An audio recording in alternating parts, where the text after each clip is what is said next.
Well, let's go ahead and get started. So, I'm going to be talking specifically about seasonality. And so, this is a good running three STRs. Let's go. That's what I'm talking about.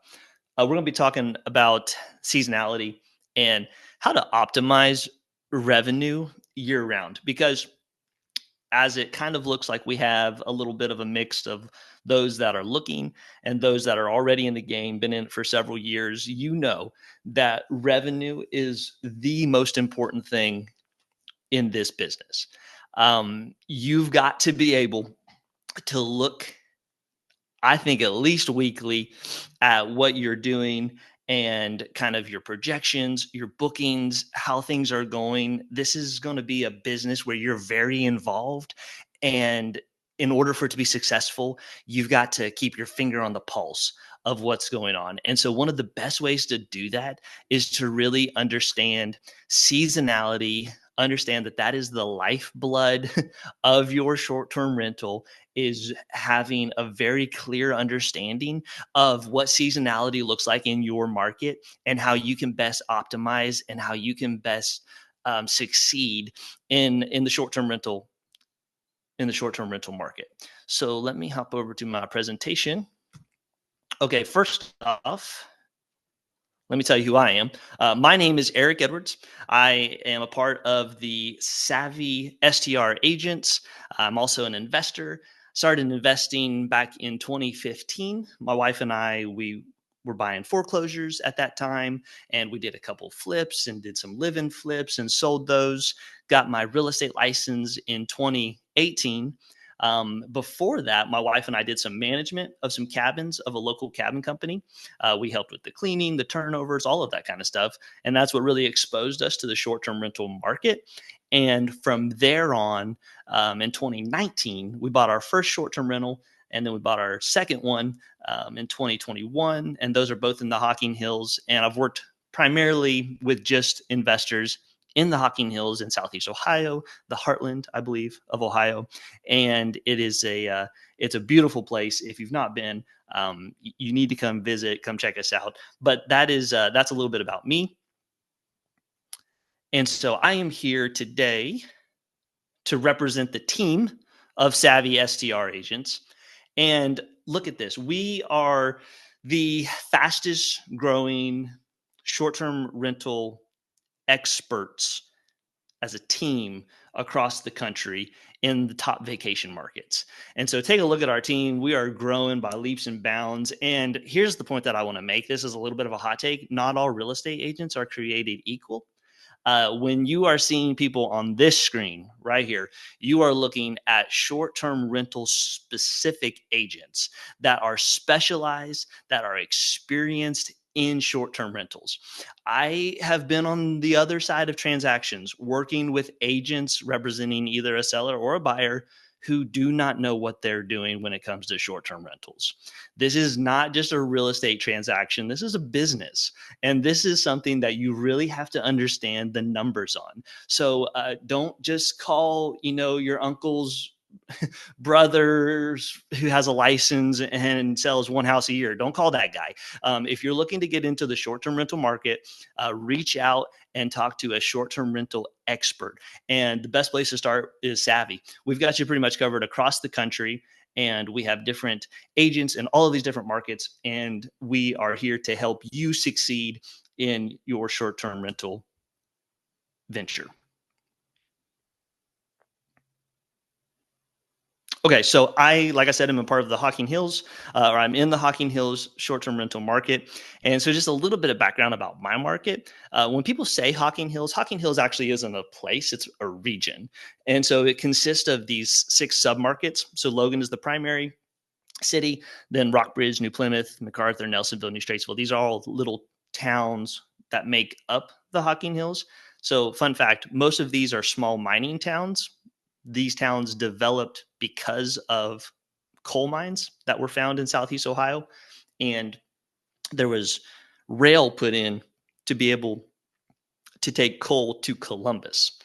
And so that's how a lot of these little towns got started. The most visited park in Ohio is the Hocking Hill State Park. So there's an estimated 5 million plus visitors that come yearly to that. And so that is the main draw. And it consists of three main attractions: Old Man's Cave, Cedar Falls, and Ash Cave. And so here's the main overview. This is why people call me, because consistently the Hocking Hills has ranked on this top page for the past several years on AirDNA. And so you can see right now we bumped down a little bit. We were three for a while. Now we're down to still in the top five. But Logan, you'll see there, is still one of the top investable markets based upon the data and all of AirDNA. And so if you're interested in making a solid investment in an amazing location around great people in a great part in the amazing Ohio district, give me a call. I'll be happy to help you find what you're looking for. Okay, so why seasonality matters. Seasonality, understanding it, is literally the most important part of this business, because I'm here to tell you that every market has seasonality at some level. There is a peak, there is a low or like a sub shoulder season, and then there's the off season. So every market is going to have some level of this. But what you have to be able to understand is that you have to be able to capitalize on the seasonalities. So every season has its benefits and every season has its drawbacks. And so what you have to realize is that there are certain times where you have got to really be maximizing on whatever that season is presenting itself for you. So there's opportunity in each of them for different things. But what you have to make sure is that you are getting the full maximum value of each season at the time that you get it, because not every season throughout the year presents the same opportunities for you. And so you are now in the seasonality business. When you are looking to either buy a short term or you're already an established one, you have to be able to realize that you have to be able to capitalize on whatever it is. You are now in the revenue generation business. If you buy a short term rental, um, you are now looking at data. You are now keeping track of trends. You are now looking at the comps of what is presenting itself to you so that you are going to be able to succeed with what your business. It's imperative that you understand the seasonality of your market and what it is presenting to you at the time. So revenue drops during off-season months, and that will definitely eat into your profits. You have to understand the trends that your market is giving you, because each market is giving you specific opportunities, but you have to be able to maximize on it. And if you plan ahead, it'll help you to stay booked when others are not. Because if you're not booked, you're not making money. And so you have to know this, because you are not in a, this is not like a charity. I'm suspecting that most of you are buying these as investments. You want a return and you want a good return. And so that's going to come down on you as the owner, operator, manager. You've got to be involved in what these are. So you have to know your season. So every market can kind of be classified into three different areas here. You have a peak season, a shoulder season, and an off season. This peak season, listen to me. If you don't catch anything else, catch this. You have got to get your peak season right. The majority of your yearly revenue will be made during your peak season. And so if it doesn't matter how well you do, it doesn't matter how many other tricks that we try to implement after we're already rolling here. If I miss the peak season earnings, you'll never recover for the rest of the year. And so if I miss what that peak season is giving me in terms of occupancy, in terms of my nightly rate, then I am going to completely mess up the revenue for that whole year. The biggest mistake, here's my hot take. The biggest mistake that I see investors make are people underprice their peak season and they overprice their off season. The same property that you may be able to rent for $400 or $500 a night during your peak season, it's really hard to negotiate that down in your mind, down to $100 or $150 a night in your off season, and you still won't book it. So it's really imperative, in order for you to have a successful year, you have to have a successful peak season, because that is going to be the primary place where you make the majority of your revenue for that entire year. And if you miss pricing it, you'll miss the whole season. So next, that you have to price correctly is this shoulder season. So this is where I feel that you can get the most creative of trying to stand out in order to try to keep up your occupancy. So we are looking for bookings, right? That is the goal. If we are not booking, we're not making money. If we are not booking, there's no revenue coming in.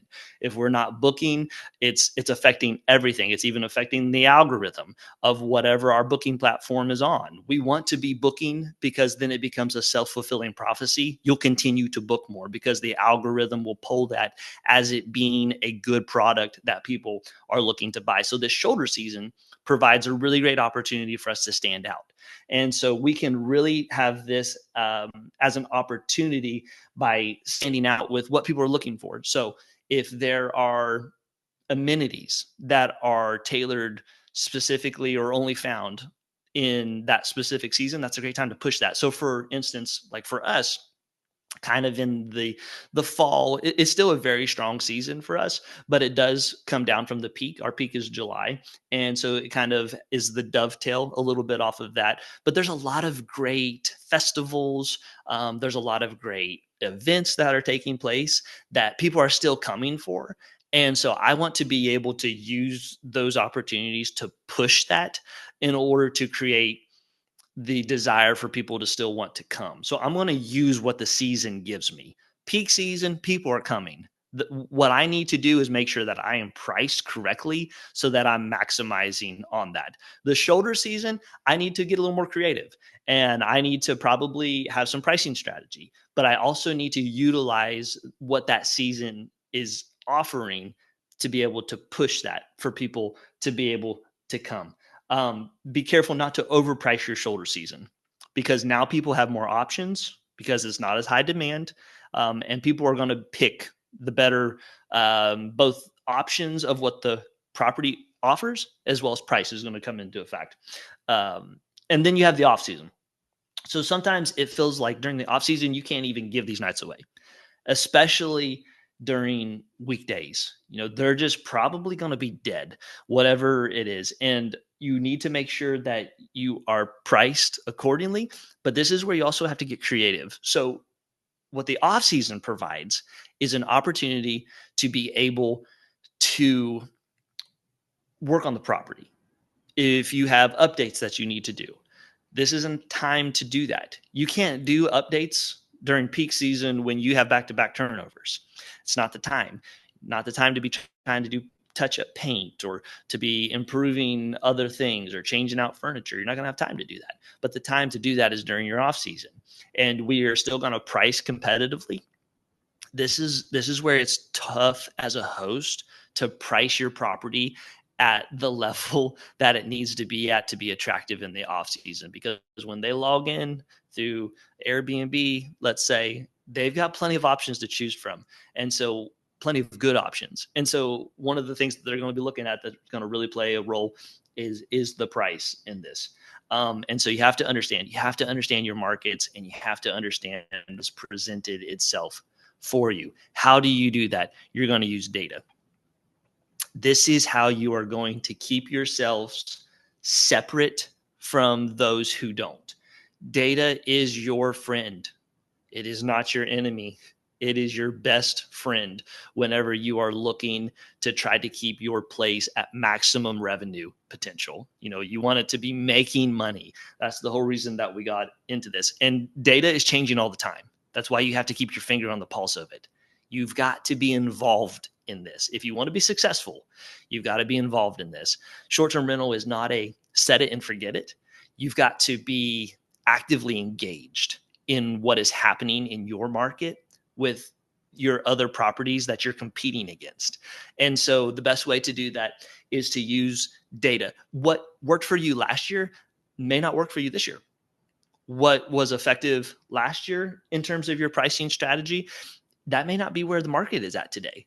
The toughest thing for you to grapple or to wrap your mind around is that the property, the average daily rate, it may not be worth what you think it is. It is worth only what the market will allow it to be. And so if you're way overpriced, where you're not even competitive, it doesn't matter how amazing your place is. It doesn't matter how luxury your finishes are. I would say it doesn't even really matter how, amazing that you've done things. If you're dramatically overpriced than your competitors, there's a good chance you're probably not booking, because you have got to stay on the pulse of what the market is for your place. And it changes dramatically, and it changes often. And so use sites like AirDNA, Rabu, B&B Calculator, STR Insights. These are some great resources that you can go on, and most of them have a free option or a free section where you can get some clear-cut data to help you understand what your market is offering and what it's providing for you at that time. So here's some 4 practical steps for you to be able to optimize your revenue. Okay. Number 1 is dynamic pricing.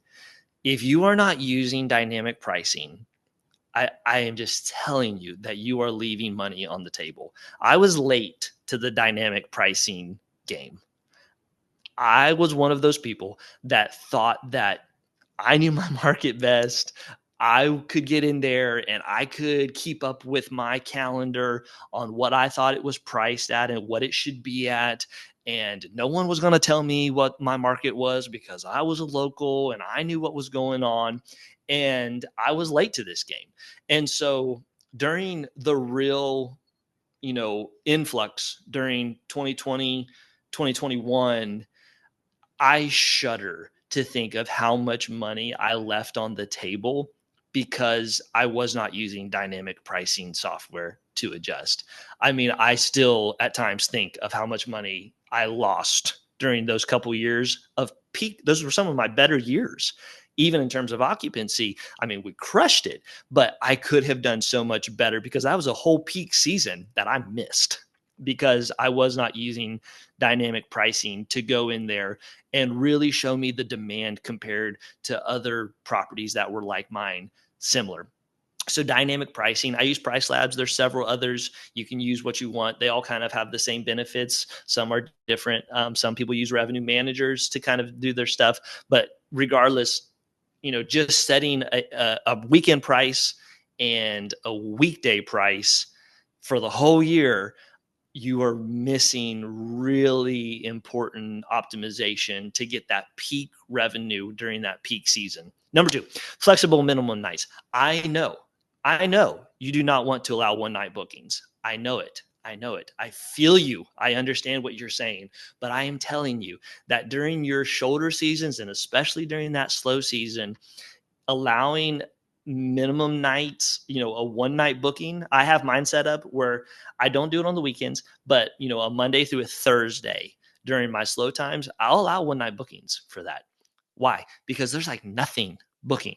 And so if I can catch somebody coming through my place and they want to stay one night, I'm going to take that booking because I'm all about the revenue game. And I'm all about getting bookings because bookings mean revenue. And if I'm not booking, I'm not making money. Number 3, off-season discounts and promos. I do this often during my real off-season slow times. I'm in there quite frequently, even doing additional discounts. So if I get a week or 2 out, Price Labs will do this automatically. They start to discount if it's showing low demand and we're getting within a certain time period. These are all settings you can change, but I have it to automatically start to discount. I'll go in there and I'll bump up the discount just to try to get it booked because, like I said, if I'm not booking, I'm not making money. And so then number 4 here is adjust amenities based on your season. So depending on your market, this is going to look different for you, but I'm going to add other amenities based upon the season to help promote people to book my place. And so whatever that looks for in your area, anything to help you set apart from others is what you're going to want to look for. So get creative. The off season is the time for you to get creative. It's not only about lowering your price, although I do believe that that's a part of it, but it's not only about that. Sidebar: this property right here that you're seeing, that's actually in the Hocking Hills. There's a builder building 4 of those. 2 of them are in contract. 2 more are available. If you want to take a look at those, hit your boy up. I'll be happy to get you information on those. Those are an amazing location right across from Old Man's Cave. Okay, here's what you can do: partner with local business, partner with an event, partner with local lodging companies. This is something that I've just done recently. I've just joined a board to help be a part of the board that promotes tourism. So I'm getting involved in the elements of trying to create events for tourism and what it's going to do. I'm excited to be a part of that. Look at anything that you can do to help set yourself apart. Romantic getaways, a workcation, wellness retreat. Lots of people are still traveling and working from home or remote. So there's lots of great opportunity to really cater to that during your off season. So I will even do additional discounts for longer stays. So if someone wants to book a week or 2 weeks, I have set up where that's an additional discount because that is my slow season. If I can book a 2 week stay, all day long, I'm going to do that, even if it's more discounted than usual. Use email and social media campaigns to help drive direct bookings. There's lots of great options that you can do for this. Lots of good things that are going to provide you the opportunities to be able to really campaign for your area during a slow season. This is not the set it and forget it. This is where you have to get creative, is in your off season. Be involved in your dynamic pricing software, promote experiences, create partnerships, do everything that you can to really try to help drive people towards you, because I know it's going to be lower per night than probably what you want to book, but you want to book. If you're not booking, you're not banking. And so you need to get bookings on the shelf. Okay, this is a case study. This is a real life example of one of my properties. And like I said, I told you I was late to the dynamic pricing game. All right. These are real numbers from one of my places. So you can see here of November, before dynamic pricing software, November is a slow month, typically slower. It's one of the shoulder seasons in the Hocking Hills. You can see my revenue booking right here, $2,846. That was before. Now, if you jump to the next year, the November of the next year, you can see the difference, $3,319. This was a property that I made 0 changes to. I didn't increase amenities. I didn't put a mural wall in, even though I want to. I didn't do any kind of updates. This was the same property, the same pictures, everything. The only thing that I did different was I implemented using dynamic pricing. And you can see the changes. And this other here, that's a hockinghills.com booking platform. It was on that for the previous November as well, but just didn't get any bookings for whatever reason. It hit the sweet spot on this one, but it was really capitalizing on that dynamic pricing. I would have never known. There's almost a 16 or almost a 17% increase between not using dynamic pricing and using dynamic pricing. So one of the best things that you can do, if you're like, Eric, I hear what you're saying, I don't have time, I don't have money, I don't have energy to go in and try to redo all of these things or to add these tricked out places. I hear you, I get it. One of the easiest things that you can do is to implement dynamic pricing. This is the first step. If you're not doing this, implement dynamic pricing and just watch what happens. Okay, quick ways you can win and implement today. So these are your action items. Identify your seasonality zones. Like we said, how are we going to do that? We're going to use data. We're going to look. We're going to see the occupancy. We're going to see how much is happening. We're going to look at that and we're going to make our decisions based upon that. Adjust your pricing for the upcoming shoulder and off seasons. You should already be in this. So whatever your seasons are, you should be looking months out and be looking at what is kind of the demand. Where are others priced at?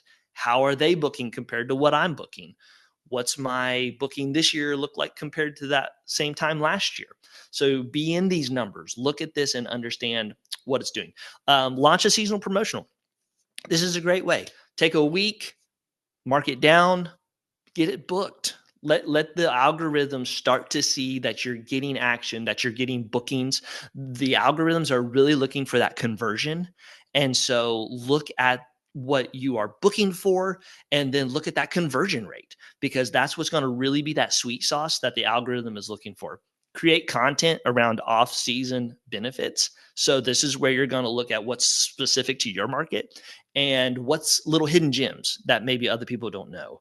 And so use different outreach methods, different marketing campaigns, create that content around why you should come here during off season. One of the reasons to come to the Hocking Hills during off season is because you can go and have almost the entire Hocking Hills State Park to yourself. If you go during an off season, you can literally almost feel like it's your park because that's how much the demand drops down. Go during the summer and it's like being herded through there because there's so many people. And then partner with a local business. Do whatever you can to try to align interests with others that are in the same market that you have, and allow that to be a benefit for you both.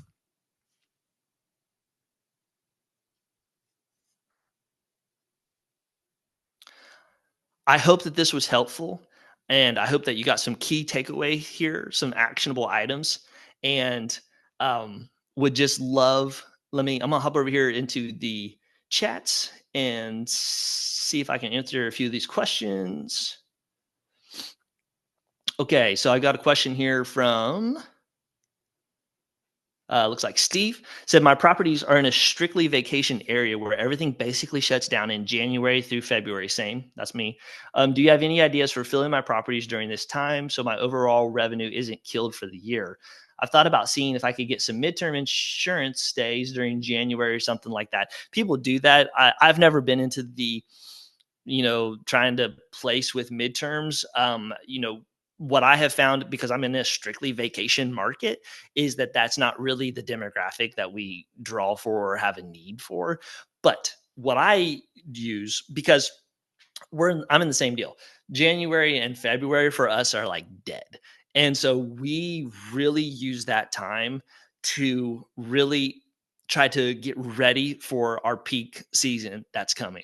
And like I said, and here's the point that I want to make, is that there's slow seasons for everybody. But what you really need to be able to grasp is maximizing those peak and shoulder seasons.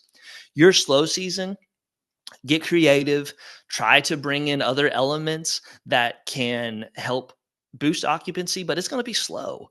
And pricing is a big one. Try to cater for longer stays. Airbnb will give you options where you can have discounts for longer markets or for longer stays.